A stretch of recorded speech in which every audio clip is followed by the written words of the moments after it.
గౌరవనీయులు party YSR Congress party general secretary, అదే విధంగా రాయలసీమ జోన్ అంతా కూడా ఇన్ఛార్జ్ గా ఉన్నటువంటి శ్రీకాంత్ రెడ్డి గారు ఈరోజు రాయచోట్లో పార్టీ లీడర్లు అదే విధంగా క్యాడర్ అందరితో కూడా కలవడం జరుగుతూ ఉంది. శ్రీకాంత్ రెడ్డి గారి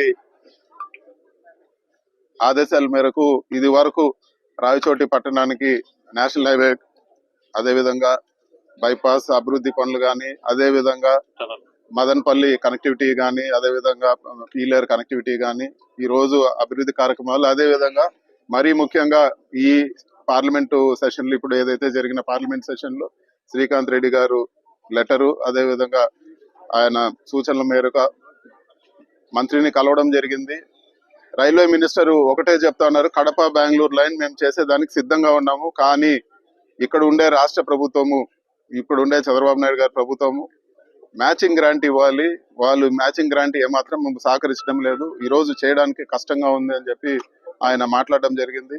సో మేము ఒకటే అభ్యర్థిస్తున్నాము తెలుగుదేశం ప్రభుత్వాన్ని, మీరు ఏదైతే కడప బెంగళూరు లైన్ పూర్తి చేసేదానికి సహకరిస్తా అన్నారో దానికి ఫండ్స్ రిలీజ్ చేయాలని చెప్పి కూడా మేము ఈ ప్రాంత ప్రజల తరఫున, మా సీనియర్ నాయకులు శ్రీకాంత్ రెడ్డి గారి తరఫున మేమందరూ కూడా అభ్యర్థిస్తున్నాము. ఖచ్చితంగా మీరు చెప్పిన మాట నిలబెట్టుకోవాలని చెప్పి కూడా మేము కోరుతున్నాం. ఎందుకంటే ఇప్పుడు పెండింగ్ పడిపోతే రాబో రోజుల్లో ఇంకా కూడా వ్యయం పెరిగిపోయి ఇంకా కూడా చేయడానికి కష్టతరం అవుతుందని చెప్పి కూడా మేము తెలియజేస్తాం. Thank you. రాష్ట్ర వ్యాప్తంగా ఈరోజు వైఎస్ఆర్ కాంగ్రెస్ పార్టీ నాయకులు ఎంతో మంది ఈరోజు అన్యాయంగా కేసులు ఎదుర్కొని ఈరోజు ఇబ్బందికర పరిస్థితులు ఎదుర్కొంటున్నారు. చాలా మంది ఇల్లు కొట్టేస్తే ఇక్కడ బీసీ, ఒక ప్రముఖ బీసీ నాయకుడుగా ఉన్న భాస్కర్ అన్న గారిని దారుణంగా ఈరోజు ఆయన పైన అటాక్ చేయడం జరిగింది. దానిపైన పోలీస్ డిపార్ట్మెంట్ సరైన చర్యలు తీసుకోలేదు, తూతు మంత్రంగా ఈరోజు చర్యలు తీసుకునింది. ఖచ్చితంగా సీరియస్ యాక్షన్ తీసుకోవాలని చెప్పి కూడా మేము డిమాండ్ చేస్తున్నాము.